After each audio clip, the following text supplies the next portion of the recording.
Nice to meet you. 1 second. Can everybody please mute? Everybody mute if you're not talking, okay? It makes it a little easier. Yeah. Okay. All right.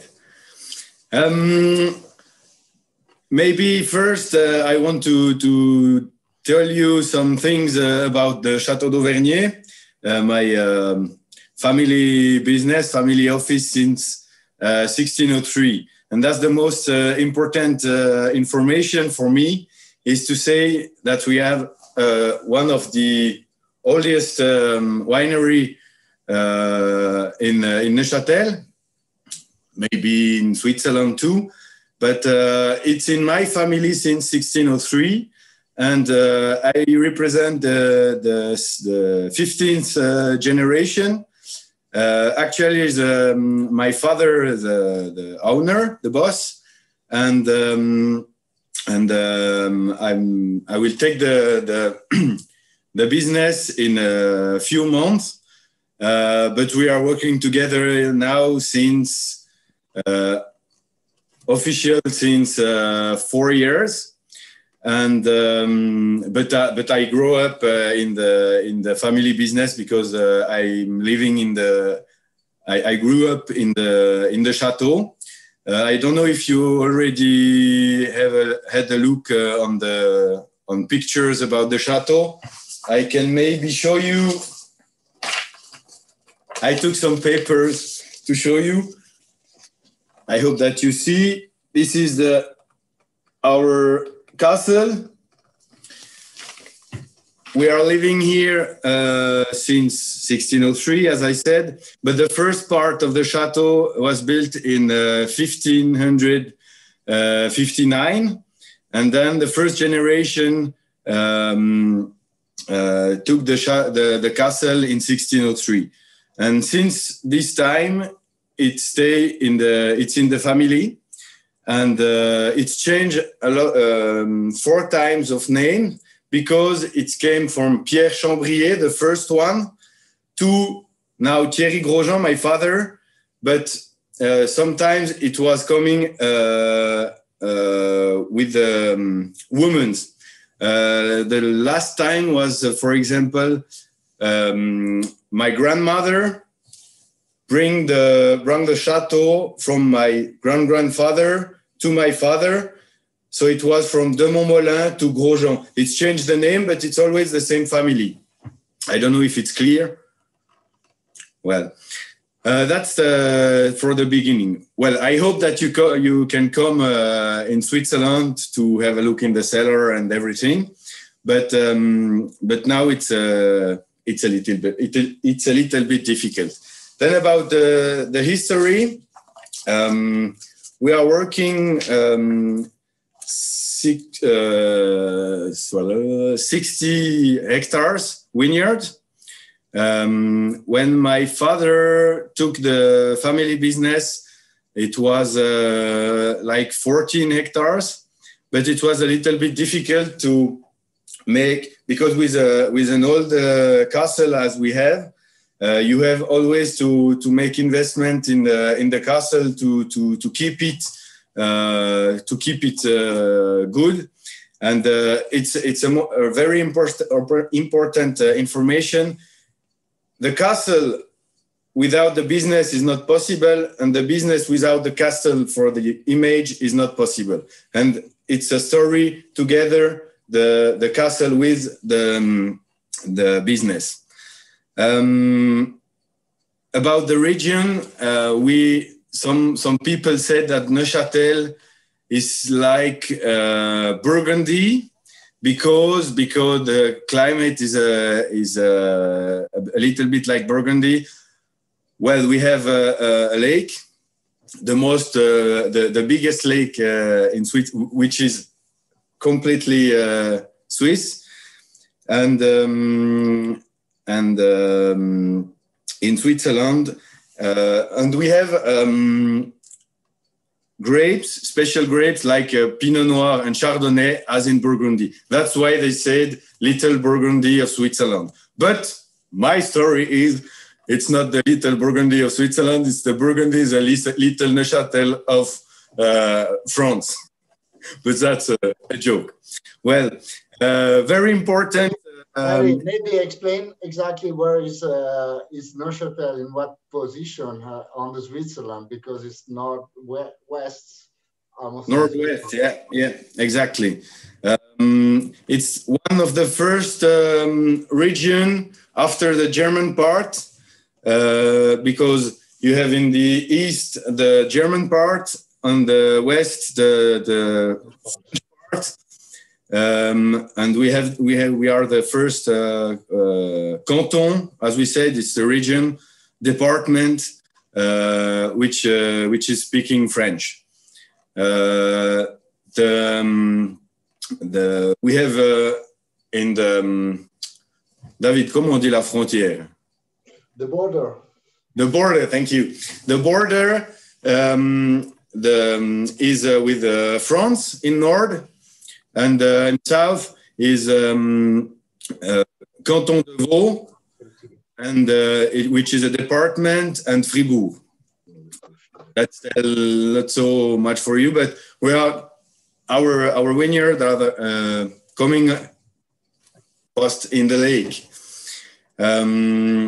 What is important in the French part in Switzerland is the Chasselas, the special grape Chasselas. I don't know if you already know the Chasselas, if you already had some Chasselas or not. Yeah. Already, yes. Yeah. Well, and the Chasselas, there is the traditional Chasselas, but there is a really important specialty in Neuchâtel, which is the non-filtré, and there is a great story about the non-filtré. I don't know if you already want to come to the wines. No, just carry on. Yeah, it's good. You can insert the wine into the story. I mean, it's perfect. Well, if I come, when my father took the family business, we had 3 wines: Chasselas, Œil de Perdrix, and Pinot Noir. Traditional one, that means white wine, a rosé wine, and the red wine. And with the time, my father had some interest about Chardonnay, Pinot Gris, and then to make new wines with oak. What is special in our wines? We have traditional wines. Traditional is always without oak, because traditional we didn't have any oak in our region. So you have the selection. Tradition without oak, and then you have the selection sous-bois. The translation, if I translate, it's under oak in barrique, and then tradition is with the old castle on the label, and then you have for the oak barrique wines with a special picture like that. Well, I have maybe to show you why we have this label. I just have to take a tableau, wait.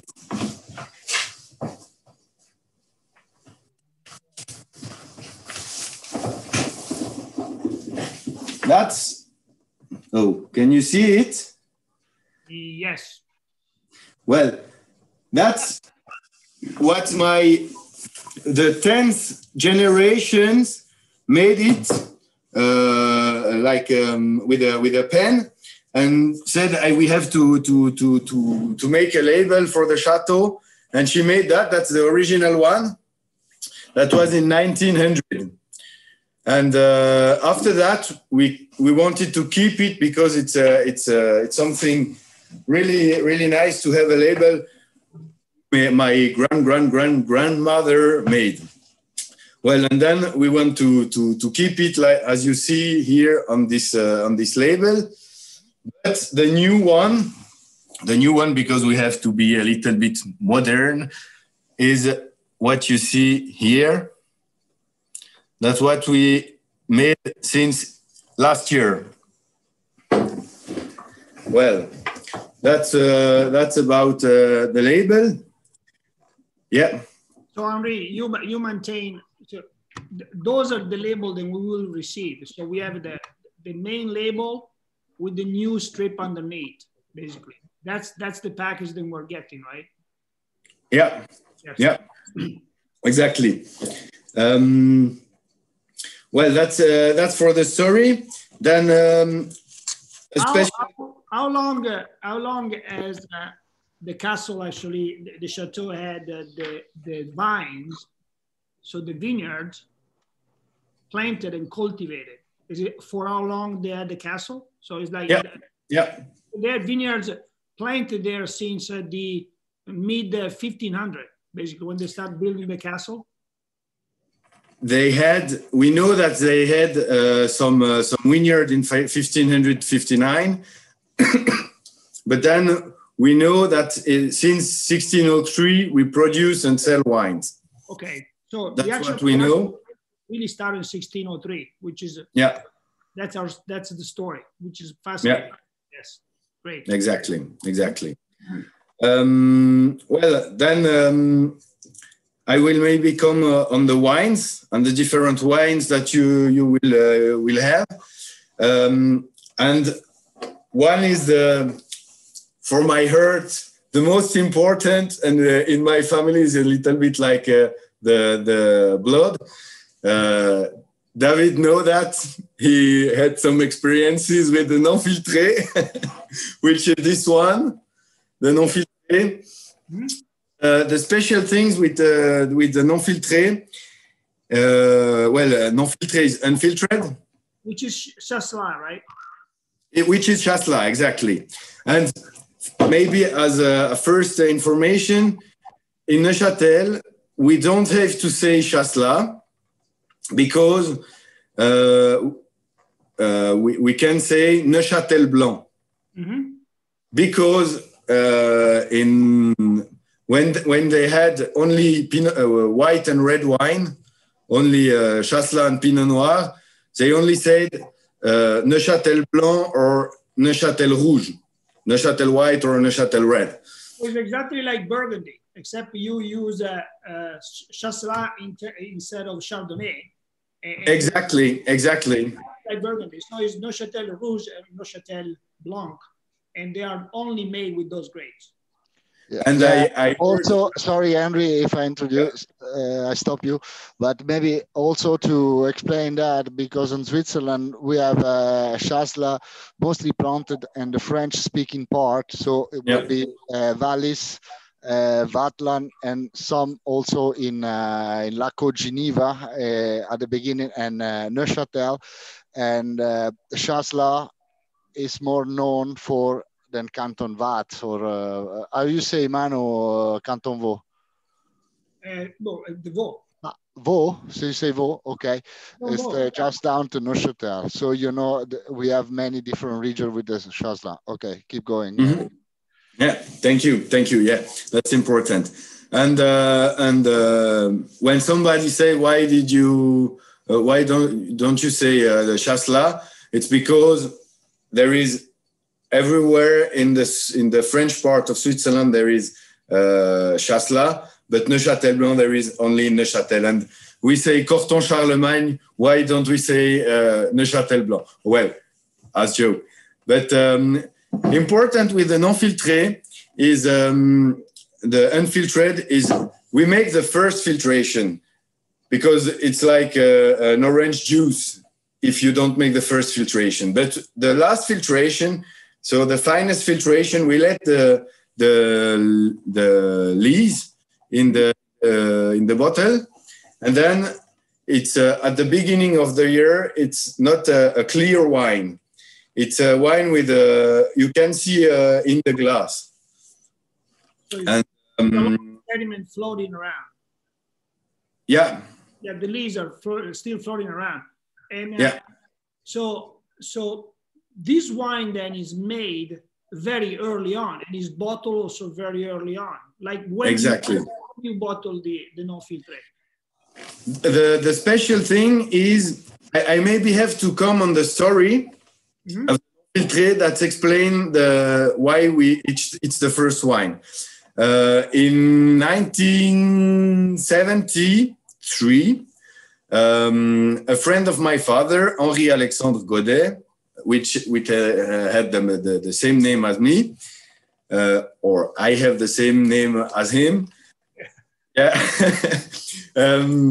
he didn't had any white wine more, and a friend of him had a wedding for his daughter, and said, "I need some white wine. You make what you want, but I need some white wine."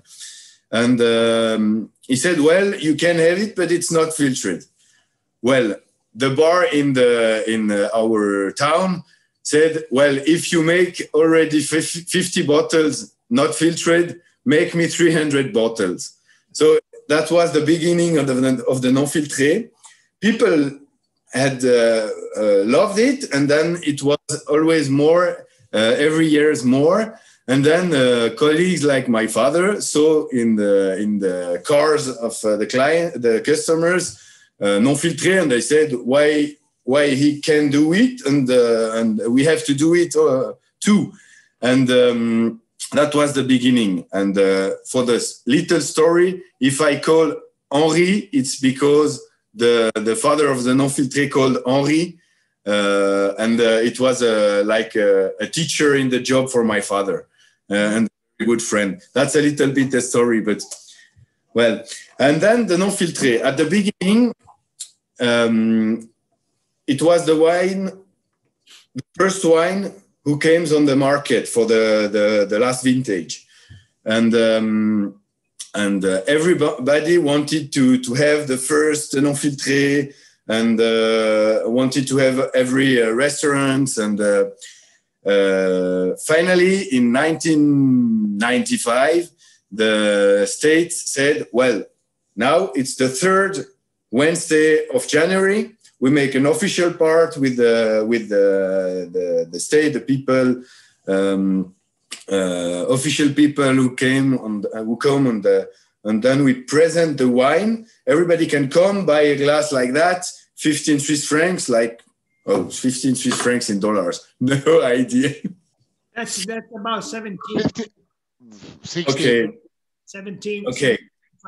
Dollars. Yes. And it's in one place, and every producer are there, and with the new non-filtré, and everybody can come and try and compare all the non-filtré.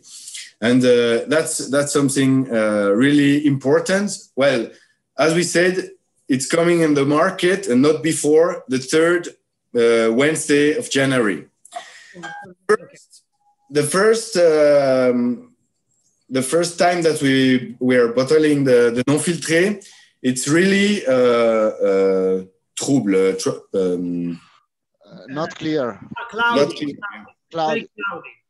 Cloudy, exactly. And then we make 5 different bottling, and with time the wine is going to be always more clear, because the lees are in the wine and not in the bottle here anymore. So that's why we say it's cloudy at the beginning, then not anymore.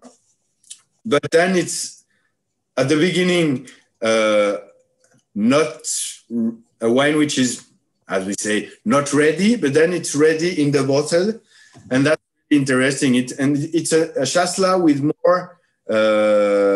with more body as a traditional chasselas in the Chateau, because you have the lees who come in the wine.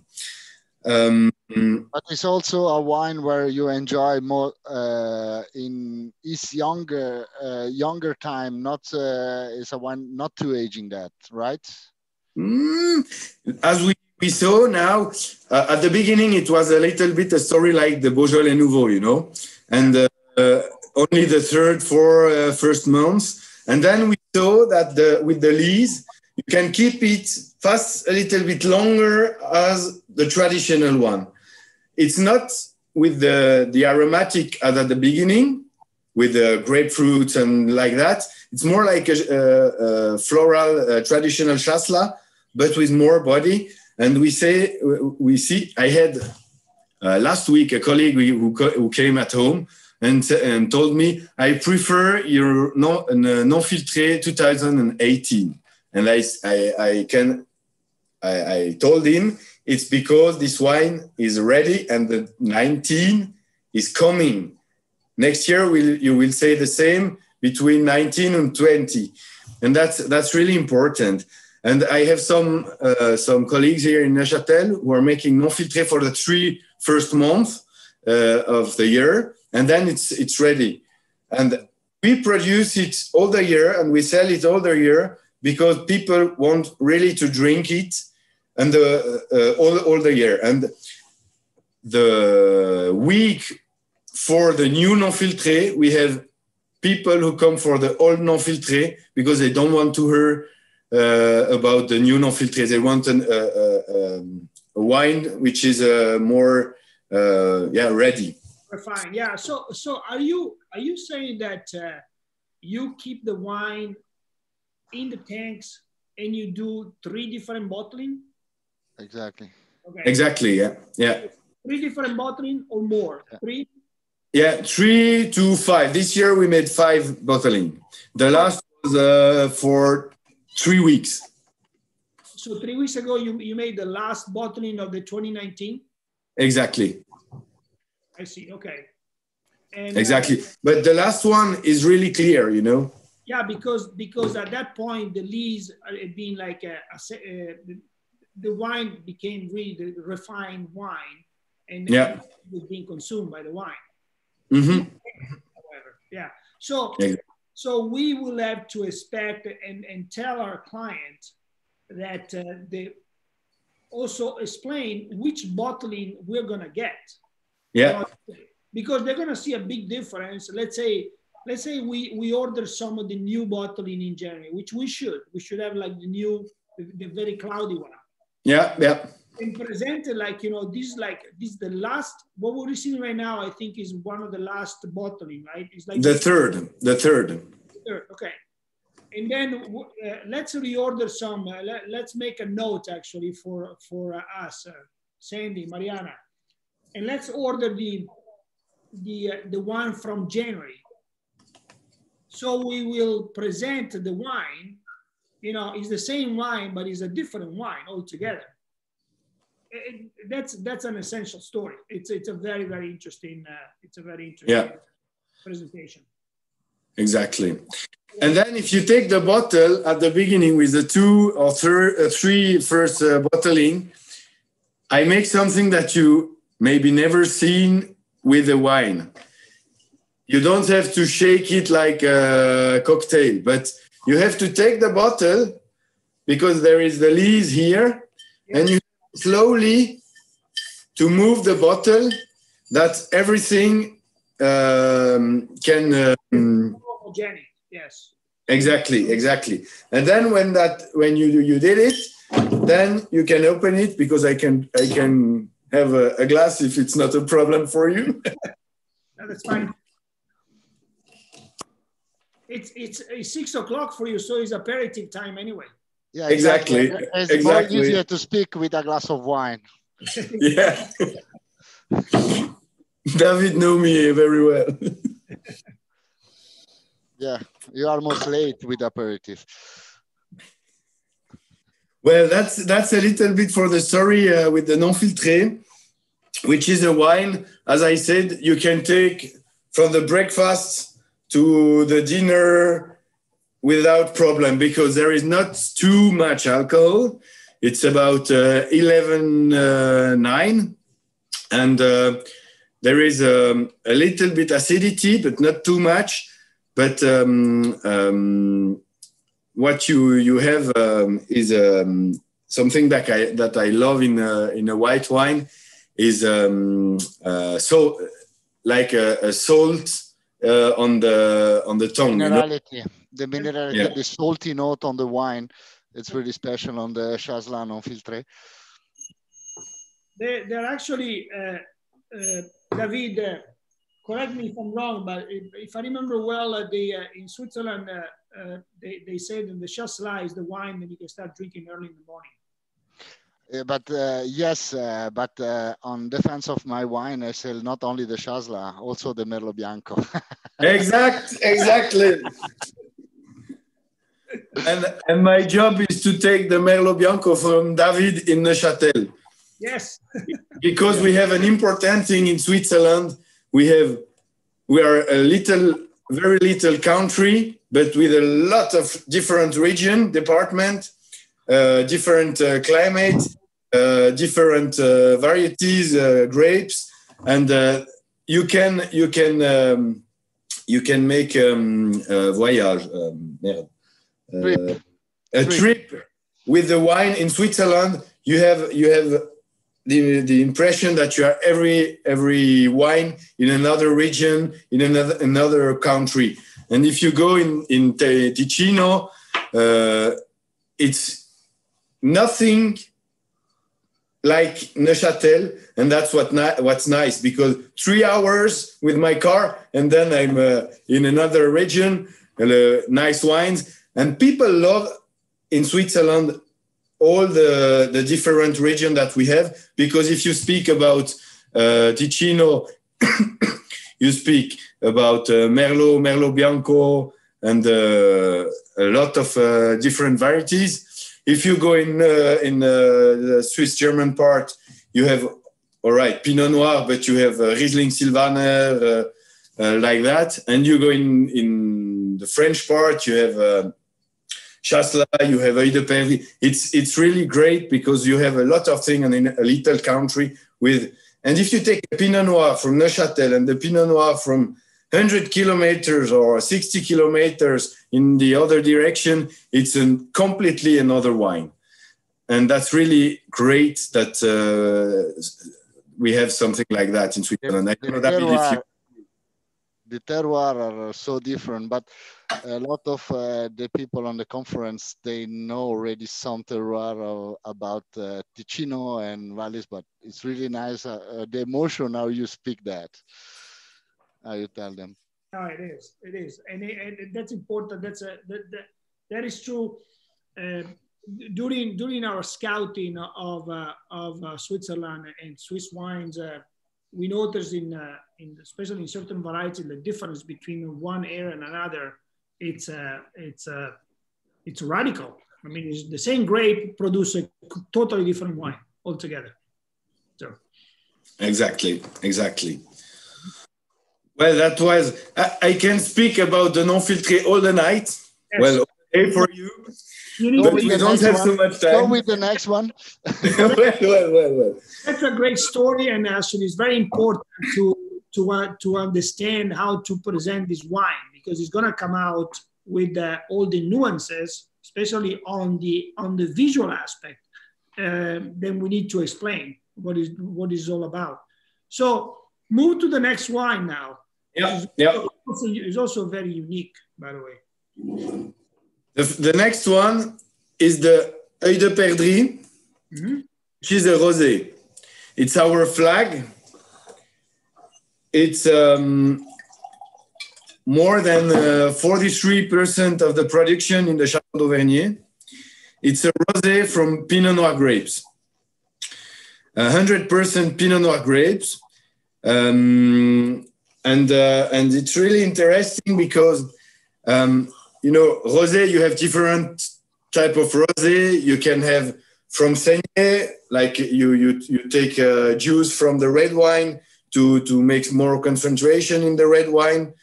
You have a lot of different possibilities to make rosé. We have some vineyards that we work to produce Œil de Perdrix, because you have to have a great balance between the acidity and the body. And for me, in Neuchâtel, if I make it only with saignée from red wine and from grapes that we produced to have a red wine, it's a wine like a lot of body and nothing. It's not fresh. There is no acidity. You can't take it for the aperitif.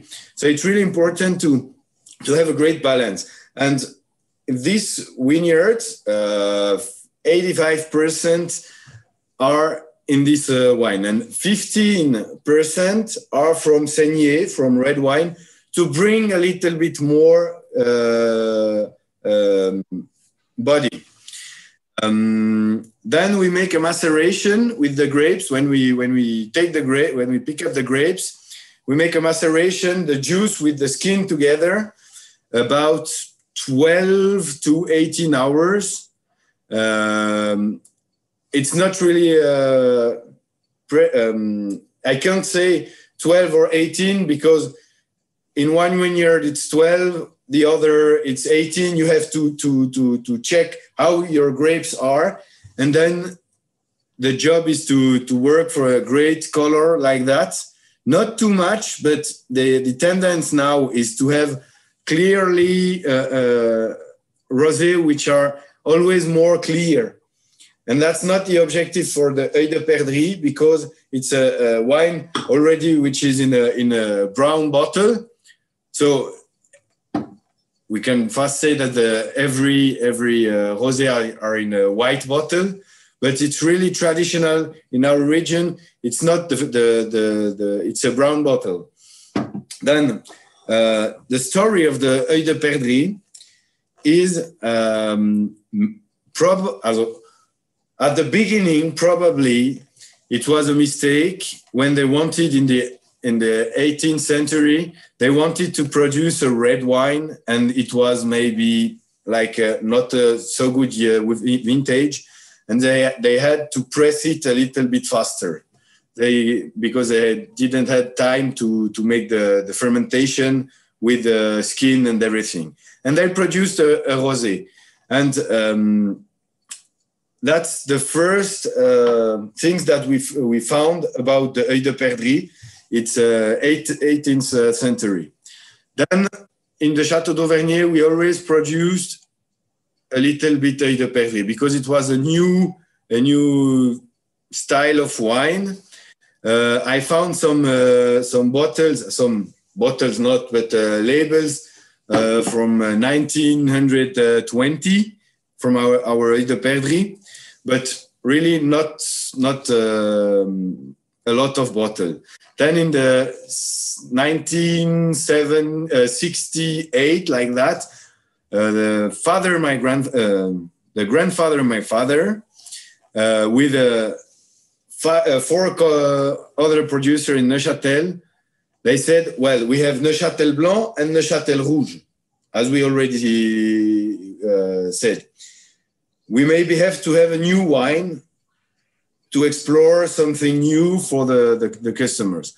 And they said, well, we take a grape that we already have, and if it's a mistake, we can go back on the red wine. We already have a little concept with a rosé wine. So they took it and make it new with a new packaging, a new, how should I say, a new vision of this wine. And the objective was to produce something that you can take as first and as last wine in the meal. From the aperitif to the dessert, well, to the dessert, you have better wine. But it's really a wine between the acidity and the body that you can keep during all the meal if you can only drink a bottle. That's the story. And my grandfather said, I never thought that it's possible because he was a Chasselas, a Neuchâtel Blanc drinker, a lot of Neuchâtel Blanc, and the rest was like a play. But he said, well, it will never going good. And then my father came and grew up that to 43% now from our market. So it's something really important. Maybe, Henry, in the last time you protect also the name Œil de Perdrix in Switzerland. You just fixed it only for the Neuchâtel wine, right? The story is it was some problems in after the 70s in Valais, and they didn't have a solution. And some colleagues from Neuchâtel, like my grandfather, said, well, we have a nice concept with the Œil de Perdrix, take it and try to do something with that. And we didn't protected the label and the name Œil de Perdrix. So we don't have the protection of the name. So you can find Œil de Perdrix in Canton de Vaud or Valais, Genève. Well, but no problem. If something is nice, there is a copy. So it's that we don't make a big mistake. Exactly what maybe I should better say. In Switzerland, if you speak about Œil de Perdrix, the most % of the people think about Neuchâtel wine, and it's really common. It's still one of the wine where you can find in all area. It's really famous and really appreciated, mostly on the summertime and in the spring. And you can find it from Geneva to Zurich to Ticino, and it's a really pleasant wine, as Henry say, for aperitif and also for all the meal. It is the quintessential name of rosé in Switzerland. It was for many years, right? It's the most important name of the rosé, as you say, Manu. Yeah. Mm-hmm. Well, that was a little bit for the Œil de Perdrix. I don't know if you have some questions about the Œil de Perdrix. Yeah, I will a glass. Does anybody has questions? Is it clear? Thank you. Are there a lot of partridges in Switzerland? Sorry? Are there a lot of partridges in Switzerland? The Perdrix? It's a bird. Are there a lot of the partridge birds? The Perdrix birds? Henry, s'il y a beaucoup de perdrix comme oiseaux. No, not anymore. Not anymore. I'm just curious where the name They hunted them all. They're gone. I'm curious about how the name came about in the country like that. Well, because it's been historically a very famous hunt in general. So there's been a season for the Pyrenees throughout Europe, and in certain areas, they basically almost hunted out to extinction. It remained more on the northern part and the UK area, like Scotland, especially. But there is still Pyrenees in the Swiss Alps. Yes, there are. But the name Œil de Perdrix came from the 18th century, because we found something which was on paper. The name Œil de Perdrix, because the hunter saw in the color of the wine the eyes of Perdrix, who was dying after the shot. Yeah, exactly. Well, that's not really, really nice, but sorry. It's the story. Well, that was to the next. For the Œil de Perdrix. Now I have the Pinot Noir the traditional Pinot Noir, which is, as I said, traditional one without oak. Without oak, and the objective with this wine is to produce a wine as all the time in the past, the Pinot Noir as it was in the past in Neuchâtel. So on the fruity side, and only the grape who come in, because if you take the Pinot Noir sous bois, you have then completely another type of Pinot Noir.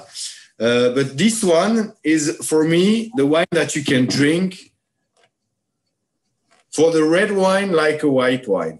How do I say? It's a red wine with not so much alcohol. We have a 13.5 for 2018. Well, but it's never more than 13.5.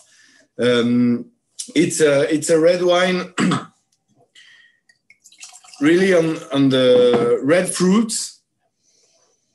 And then you can keep this wine like 8-10 years without problem, in good condition. But that's a wine that you can open it and put it in a carafe to bring oxygen. But you don't have to. That's really a wine that you can take for a brunch to a friend, and then open it and drink it. That's I will say a wine, a friendly wine, a wine to drink with colleagues. With yeah, very approachable. Very approachable. Exactly.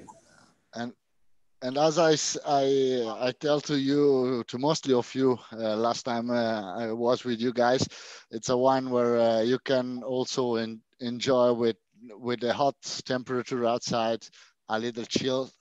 It's a really great wine because it's so open and so fruity, and you will enjoy it with some low temperature as well.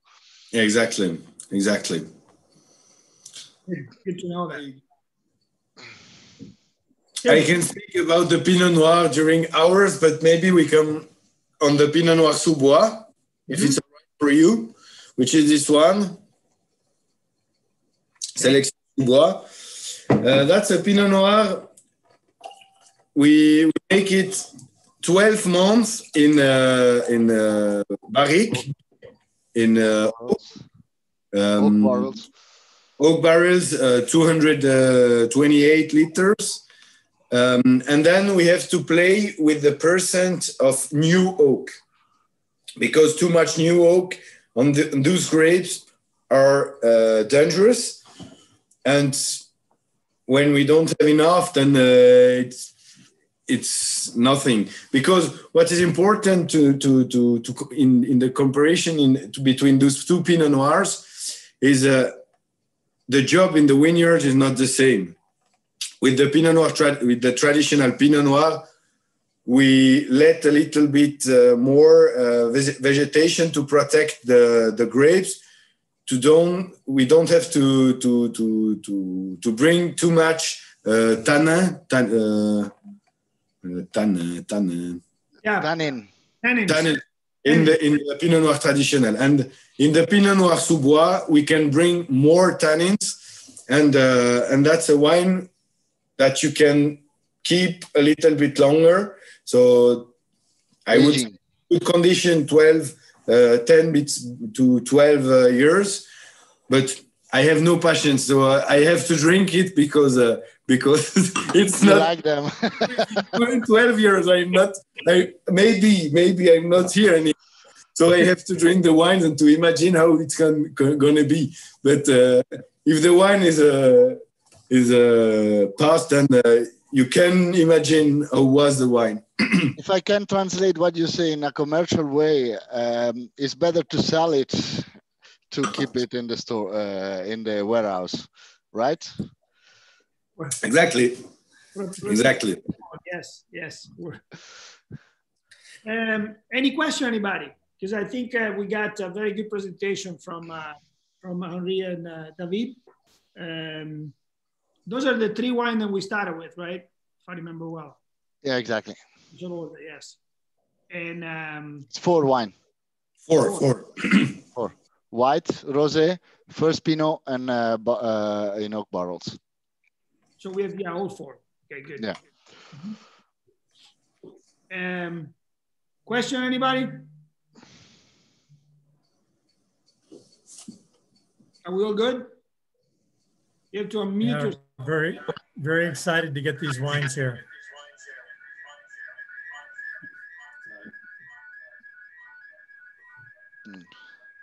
I listen to bad. There was an incredible echo. Exactly. Yeah. When Sandy talks, it's very important.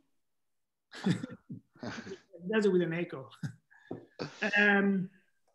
Well, Henry, thank you very much for the presentation. It gave us like a lot of material, and I think we're going to be really well prepared by the time the wines come here to go out and present it to our market.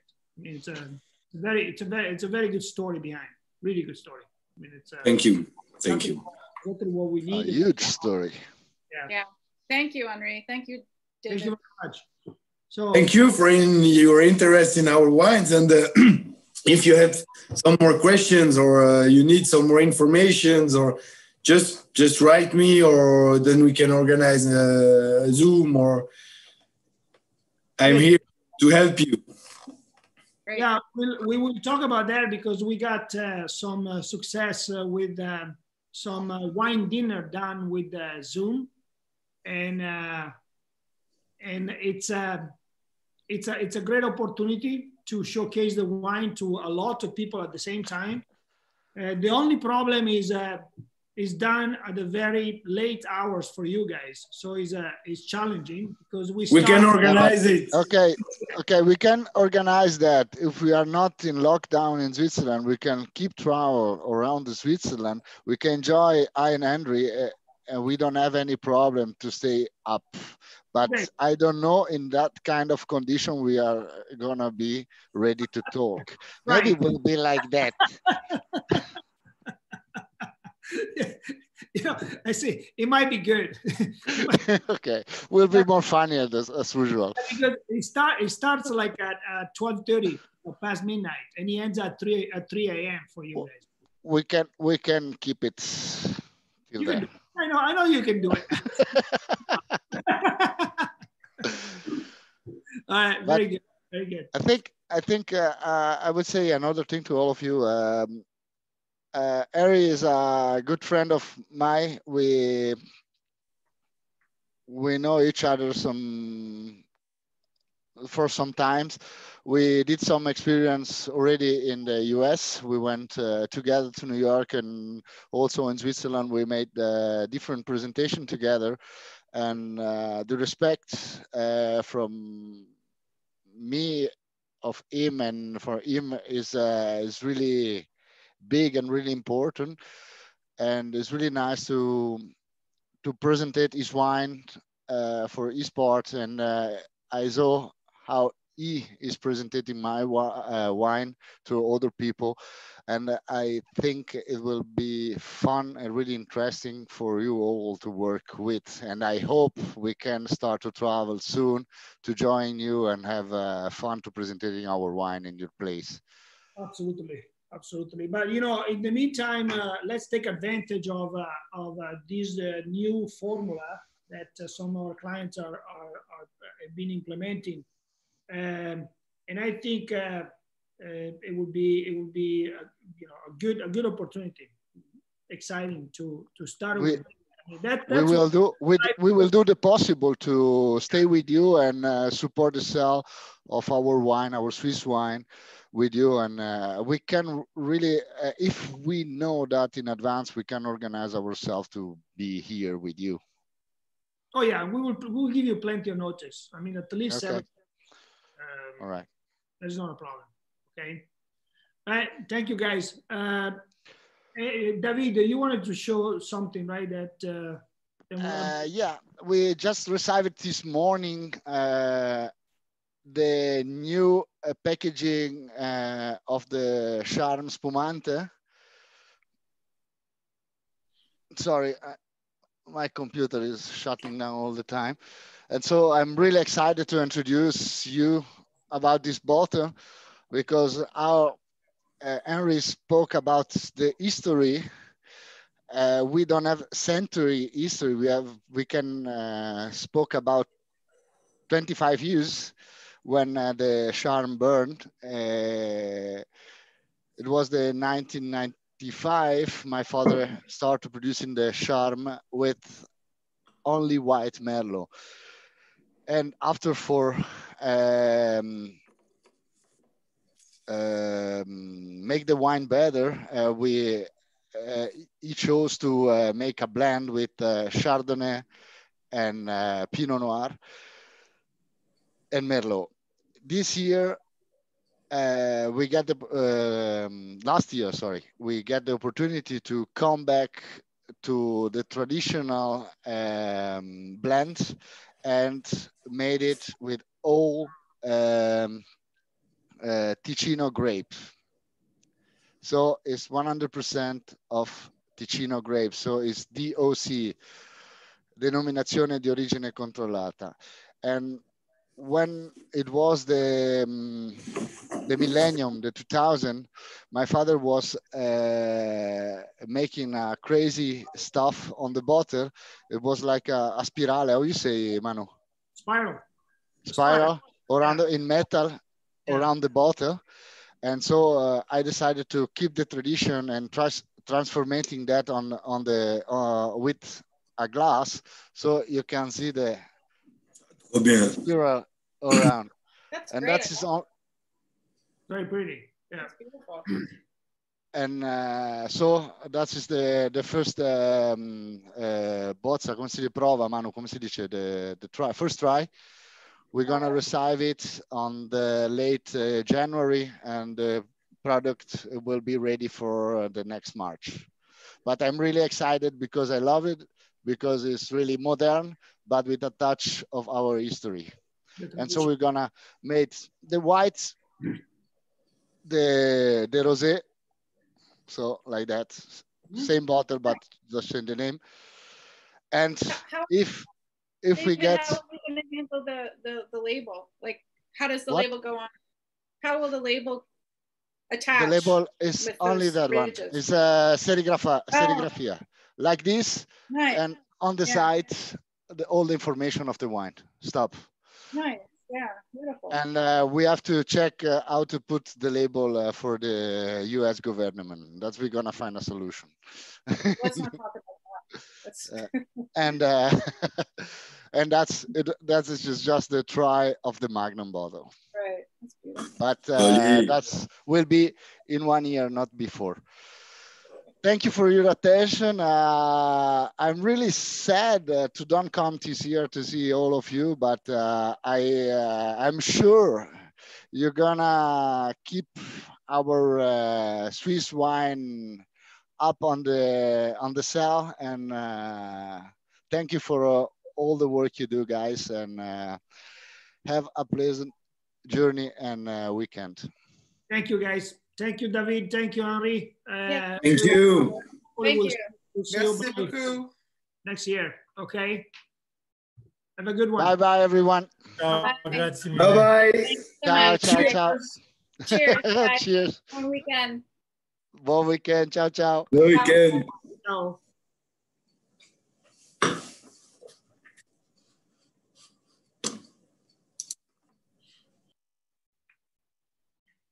Okay, people, that was a good presentation, I would say, right?